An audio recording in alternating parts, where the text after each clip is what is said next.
halkani waa b b c oo idinkala hadlaysa mawjadaha gaagaaban kuwa efemyada magaalooyinka qaarkood iyo internetka oo ciwaankayagu yahay bbcsomali.com.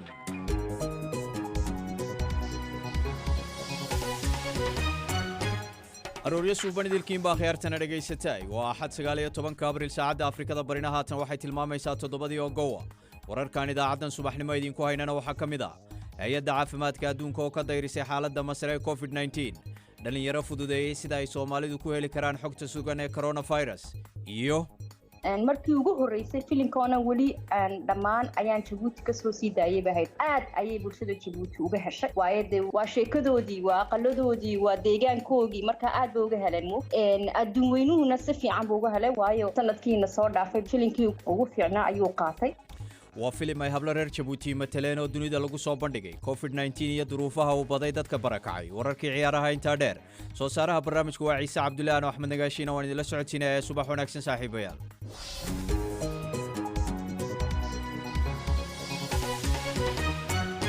waa tahay qodobada soo faahfaahsanahay noo dambeeyana dhageystayaal bal marka hore warkii dunida iyo Cabdiqaadir Yuusuf Cali Cabdiqaadir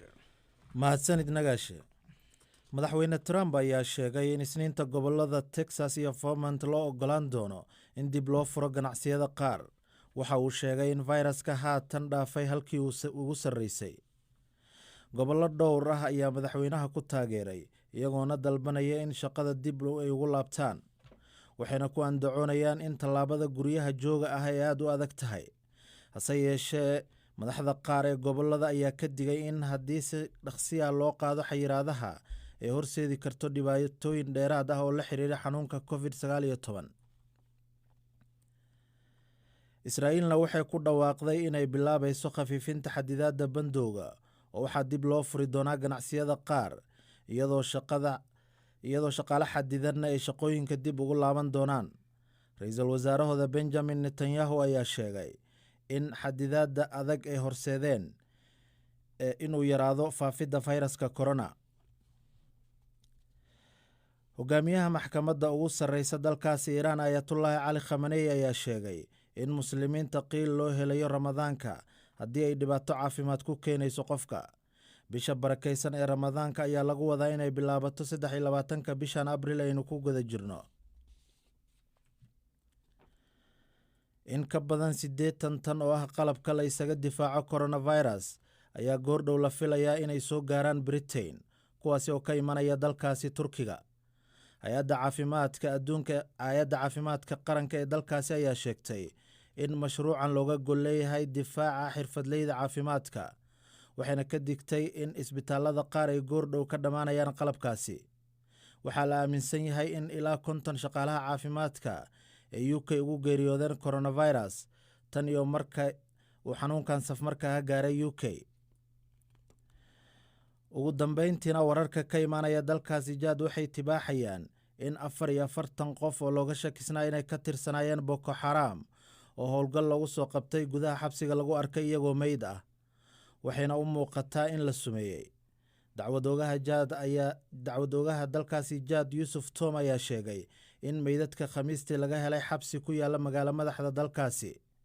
mintidiinta ayaa howlgal lagu soo qabtay dhammaadkii bishii Maarso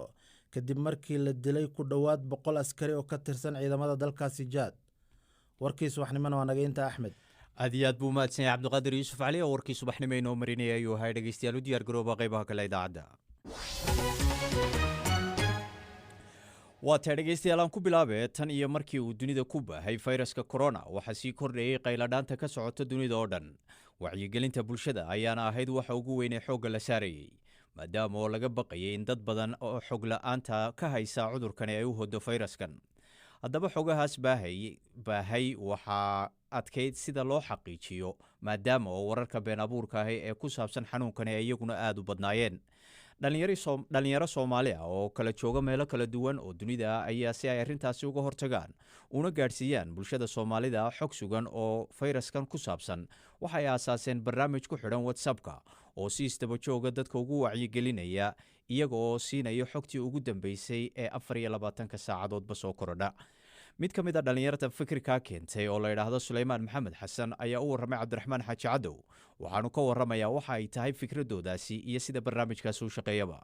barnaamijkan aan aas-aasanay waa barnaamij loo adeegsanayo maaragtay WhatsApp-ka oo laga heli karo macluumaad ku saabsan caabuqa hadda dilaacay ee COVID-19 ama coronavirus loo yaqaan. waayahay marka maxaa idinku dhaliyay marka inaad aasaastaan qaab ay bulshada marka xogta markaa la xiriira cudurkan COVID-19 ay ku helaan? waxaa nagu dhaliyey kadib markaan aragnay wacyigelinta iyo maaragtay xogta loo baahan yahay cudurka markuu dilaacay inta badan waa la socotaa Soomaalida waxay ka haysteen maaragtay fikrad yar qaldan ay ka haysteen Soomaalida kuma dhaca iyo muslimka kuma dhaca iyo hadallo dhex qaadi jireen baa jireen. marka Soomaalida waxaa islaaf garanay inay u baahan yihiin macluumaad, inay u baahan yihiin maaragtay xogta hay'adda caafimaadka adduunka ee WHO ay soo saarto iyo waxyaalahan dhan in qaab ayaga ay garan karaan oo afkoodii ah in loogu soo gudbin karo. marka bulshada sideed xogta ugu gudbisan? xogta marka hore waxaan ka soo aruurinaa ilaha rasmiga ah sida maaragtay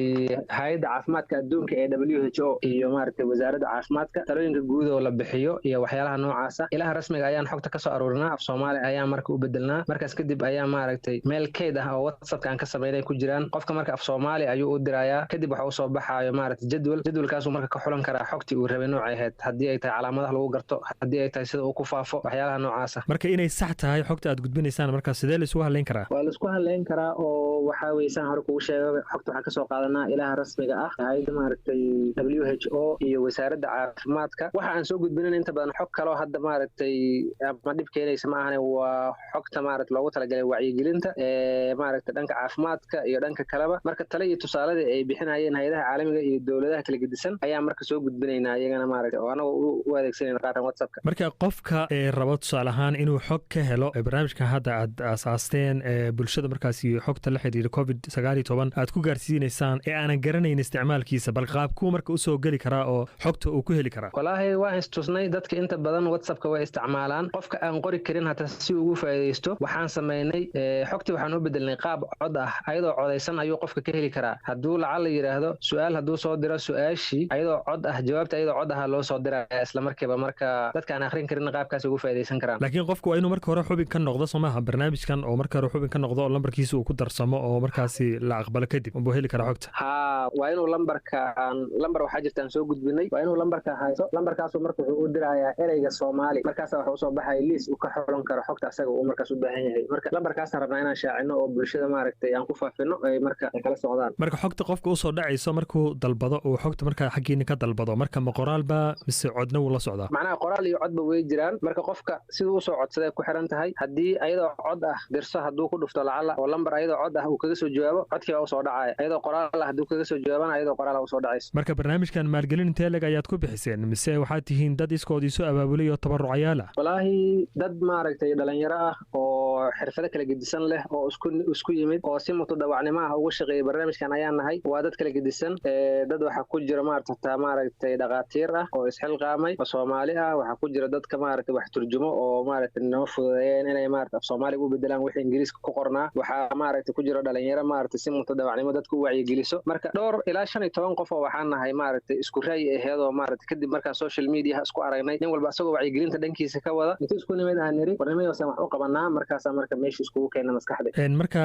barnaamijka hadda dhalinyarada aad sheegtay 15 ah ee wada adigu aad ka mid tahay halkee kala joogaan? walaahi dunida daafaheeda kala joogaan. qaar waxay joogaan Europe iyo Mareykanka, qaar waxay joogaan Kenya, qaar waxay joogaan Soomaaliya, qaar waxay joogaan maaragtay Ethiopia. marka inta Soomaali ay degta dhan way wada joogaan oo marka dad badan baa ka tirsan oo meelaha kala gedisan degan. ugu dambeyn marka maxaad bulshada soo gudbin lahayd si barnaamijkani marka ay ugu taxnaadaan ama ay uga faa'iideystaan fariimaha caafimaad ee ku gudbinaysaan? bulshada horta waxaan u soo jeedin lahaa wacyigelinta iyo maaragtay talooyinka wasaaradaha kala gedisan caafimaadka iyo hay'adaha caalamiga ay soo gudbiyaan in dhammaan la wada qaato calaamadahaas la wada qaato. cudurkan waa cudur halis ah, waa cudur aan dadka kala soocaynin, waa cudur gaal iyo muslimba ku dhacayo. xogta qaldan oo ay haystaan iyo maaragtay wararka qaldan oo la isla dhexmarayo Soomaali kuma dhacayo. hal iska dhaafo cudurkan maaragtay hal iska ilaaliyo, ilaahay wax ilaaliyo. marka dadaalna hala muujiyo insha Allah. Suleymaan Maxamed Xasan oo u waramayay Cabdiraxmaan Xaaji Cadow ayuu kaasi ahaa. dhegeystayaasha b b c da qaarkood ayaa haddaba aragtidooda ka soo dhiibtay arrintaasi oo bogaadinaya dhallinyaradaasi waxaana ka mid a dadka bogaadinaya cabdirashiid maxamed cumar oo jooga magaalada boorama waxaanu leeyahay waan bogaadinayaa dhallinyarada soomaalida ee sameeyey sida ay dadku ku heli karaan xogta sugan ee coronavirus waxayna ila tahay inay qaadeen tallaabo wanaagsan oo looga baahan yahay inay qaadaan dhallinyarada kale ee dalkuna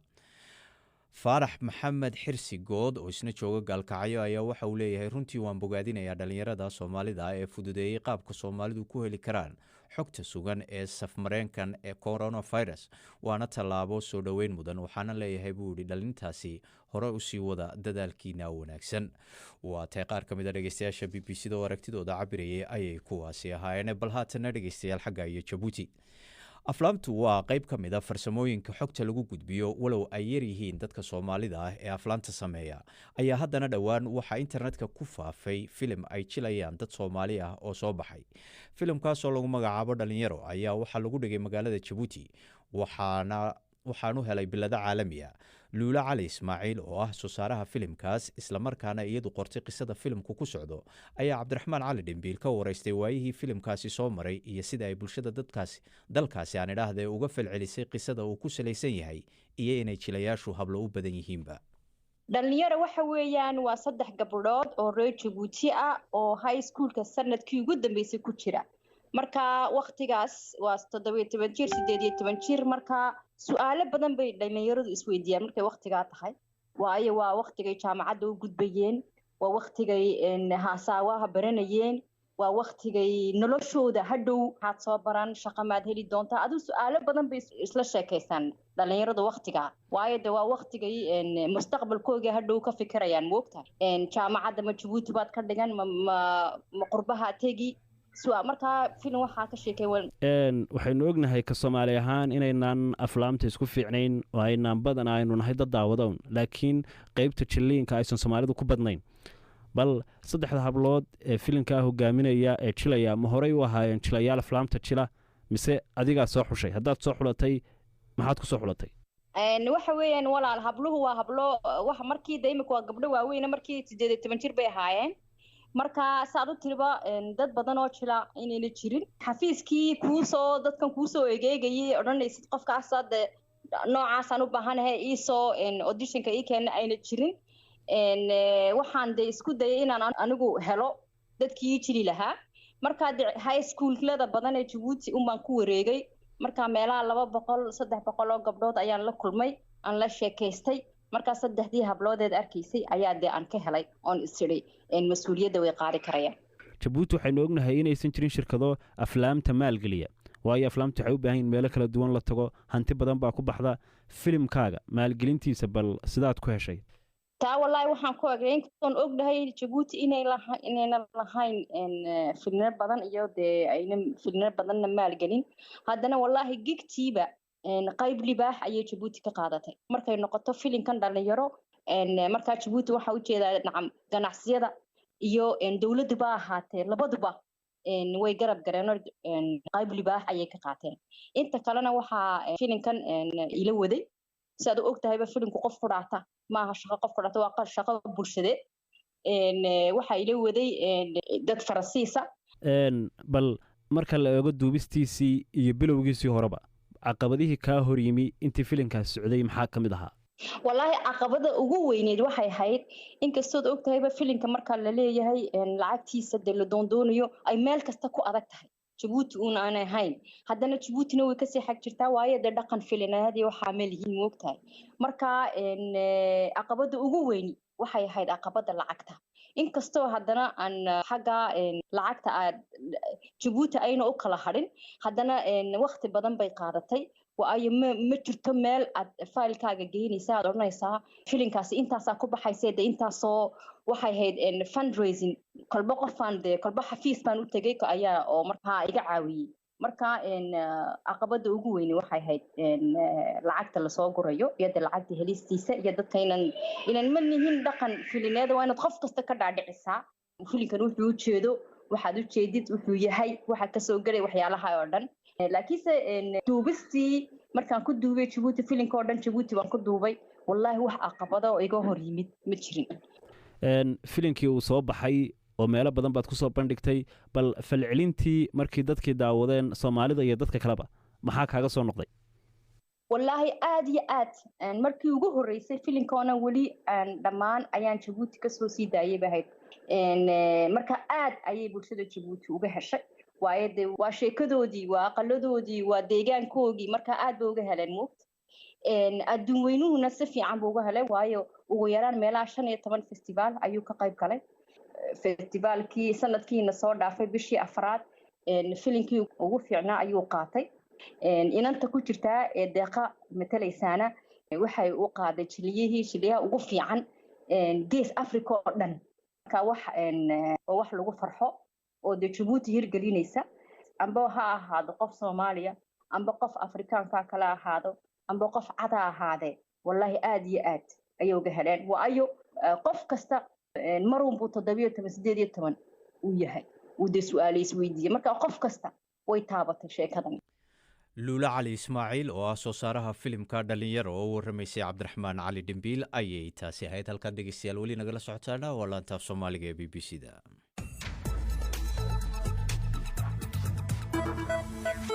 kala soco bbcsomali.com waxyaabaha ka dhacaya magaaladaada dalka guud ahaan bariga Afrika iyo caalamkaba barta bbcsomali.com waxaa ka go'an inay kuu soo gudbiso masawirka dhabta ah ee dhacdooyinka maalin walba iyagoo oo maqaliya muuqaalba leh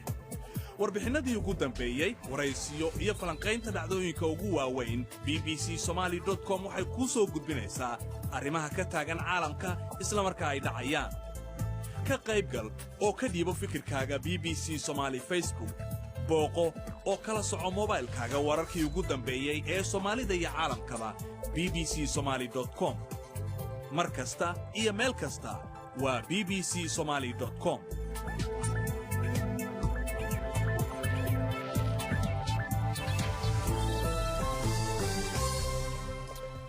waa tahay bal aynu ku noqonno wararkii koroonaha ee maalinba maalinta ka dambaysa waxaa soo baxaya dhibaatooyinka iyo saamaynta gaarka ah ee uu sababayo cudurka covid-19 ee dunida ka dilaacay oo si mugle loogu baraarugayo dhibaatooyinka kale ee xaaladda cudurkani keenay gaadhsiisay dadka nugul ee aan haysan waxyaabaha aasaasiyaadka waa nolosha iyo nadaafadaba sida biyaha iyo saabuunta waxaana dadkaasi nugul u badan yihiin dadka qaxootiga ah ee ku jira xeryaha aan duruufahoodu fiicnayn ama kuwa dalalkooda gudahooda ku barakacay sacdiix xuseen axmed oo madax ka ah xera ay ku jiraan dadka gudaha ku barakacay oo ku taala garasbaaley oo ah aan idhaahde deegaan ku yaala duleedka magaalada muqdisho ayaa dhibaatooyinka haysta dadka xerada ku jira waxay uga warantay xasan sheekh cumar oo khadka telefoonka kula xidhiidhay cudur horta qoftu waxay ka baqdaa markay maanta waxay cunto haysato dadkaanu waa dad dhibaataysan waa dad qaxootiya waa dad jidkii ka xirmay laamigii xamar iyo afkooy wuu xirmay cudurkaanaa yimiday waa ka sii daray qofku meelay u shaqo tagta male meelay aada male iskool waa fasaxan yahay dugsi waa fasaxan yahay dhibaato inteeda la egaa haysta baka xoog ku noolay ahay alyoomay raadin jireen wax kayda ma laha alyoonkay gafeen waa iska joogaan waxaa dhibaatadaas haysta maamul waayahay dhibaatadaasi aad ka hadlayso hadda waxaa ku soo kordhay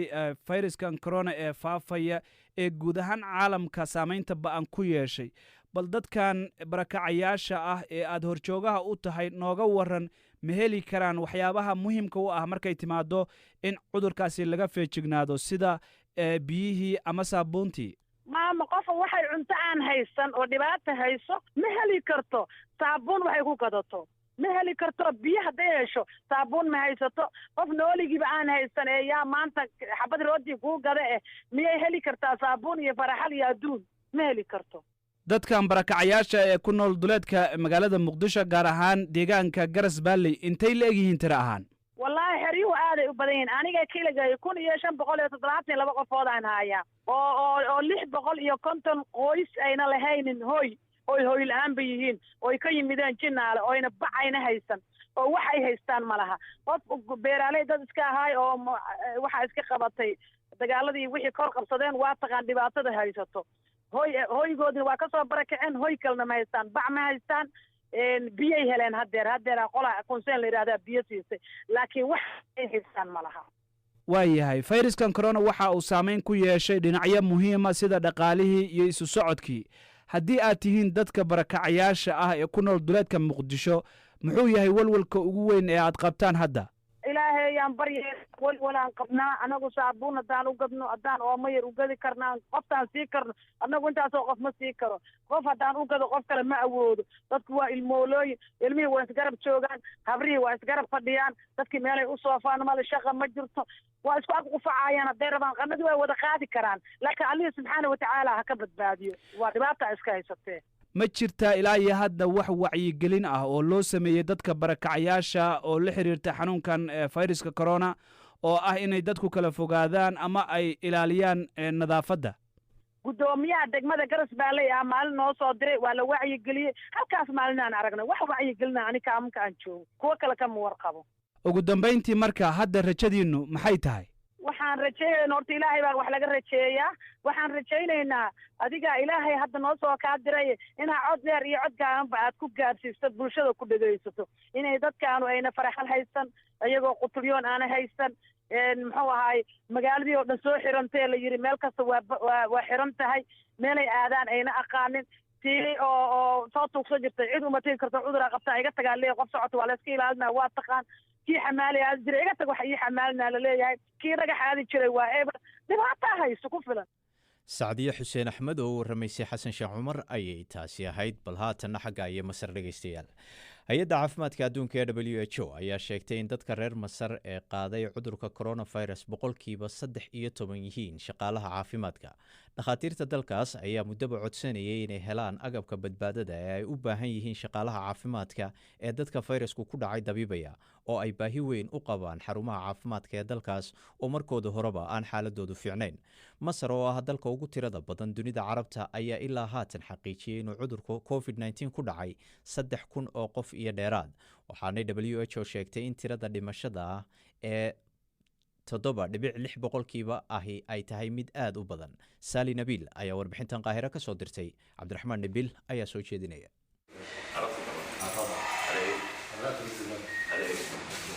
maalmahan haddii aad ku lugayso qaahira way adag tahay inaad aragto hal qof oo xidhan gacmogashi ama qalabka wejiga iyo sanka lagu xidho dad badani laabta ayay isgelinayaan iyagoo isdhunkanaya si ay si diiran isugu salaamaan kala fogaanshaha la sheegaaba waa u hadal ee ficil kama jiro magaaladan mashquulka badan cabsida coronavirus waa u warka nolosha caadiga ah oo waxaabad mooddaa inaanay ogeynba inuu jiro maalmihiisa u dambeeyey waxaa jiray qayladhaan baahsan oo ku aadan in dalkan uusan u diyaargaroobin fayraska safmarka ee corona xilli waaxihiisa caafimaad aysan ahayn kuwo adag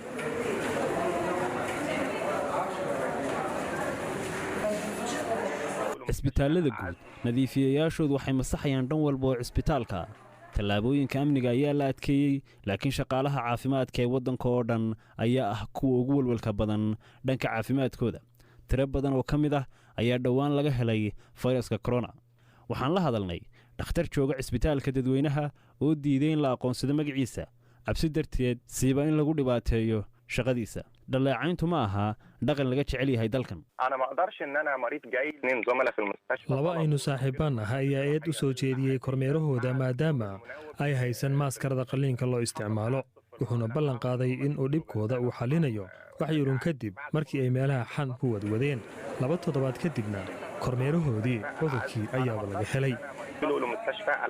waxa aan hor taaganahay xarunta caafimaad ee kansarka ee ugu weyn waddanka oo ku taal magaalada tanqaahira waxaa buuxi jiray bukaanka iyo dadka soo booqanaya qaarkood xitaa waxaa marka ay buuxsanto ay ku sugi jireen halkan waddada laakiin usbuuc ka hor ayaa qayb ahaan la xidhay waxayna isu beddeshay xarun lagu tilmaamsado coronavirus iyadoo in ka badan 20 shaqaale caafimaad oo halkan ka howlgeli jiray ay xanuunkaasi qaadeen dhowr cisbitaal oo kale ayaa sidoo kale si buuxda ama qayb ahaan loo xidhay sababa fayraska oo ku dhex faafay dhakhaatiirta iyo kalkaaliyayaasha caafimaad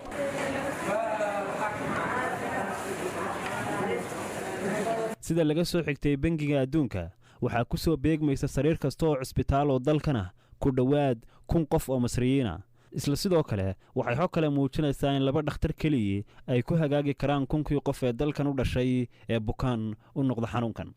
dadka aan la hadalnay waxaa ka mid ah Mona Mina oo hormuud u ah ururka dhakhaatiirta unadooda xuquuqda dhakhaatiirta timaheeda jilicsan ee caddaan xigeenka ah indhaheeda basaasku ka muuqdo iyo wejigeeda oo cabsi laga dheehan karo ayay ii sheegtay hadal u dhigan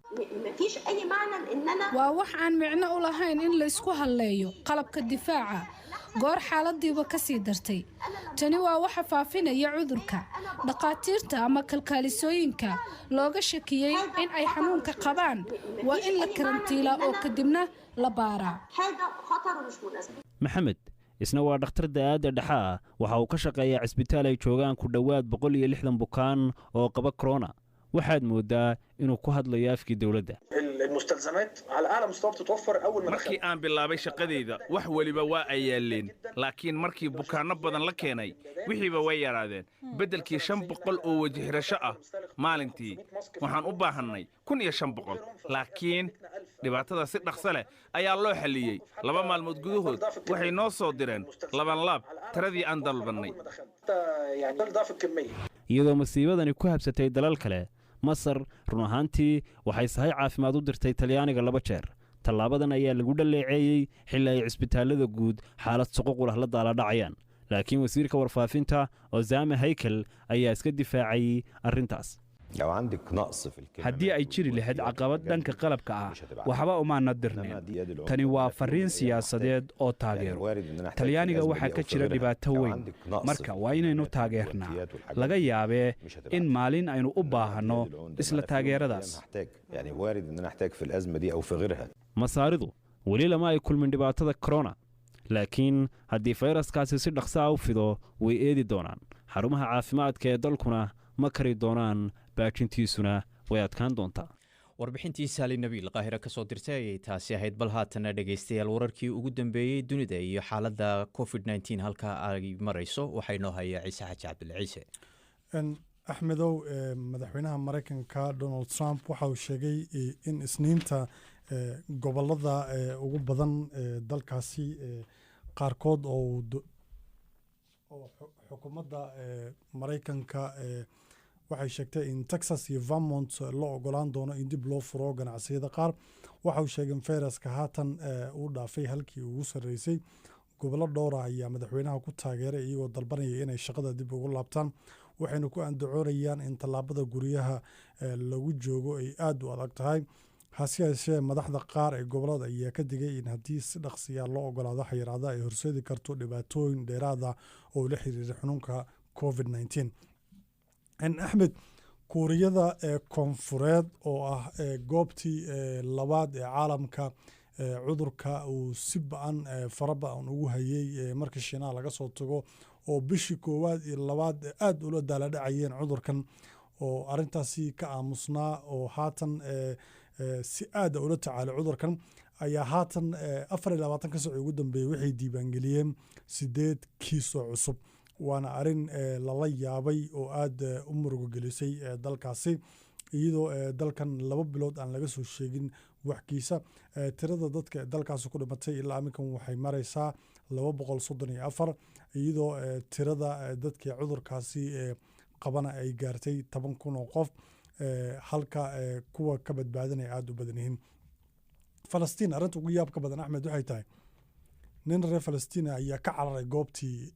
lagu karantiilayo oo cudurka looga daaweynayo. hase haatee reerkii dhex tagay oo uu booqday uu islahaa oo cudurka ka carar. ka waran Axmed haddii reerka la soo wada ururiyo oo iyagana la keeno goobtii karantiilka waa arin la yaab leh. marka ummadda waxaan ugu digaynaa qof walba oo cudurkan qaba inuu ku ekaado goobaha lagu karantiilaya ama dadka laga shakiyaba. aad iyo aad buu mahadsan yahay ciise oo wararkii ugu dambeeyey covid-19 inoo soo koobay ayuu kaasi ahaa idaacaddii subaxnimana intaas ayaanu dhegaystayaal ku soo gabagabaynaynaa waxaynoo ballanaa 2 duhurnimo inta ka horeysa sidaas iyo nabadgelyo.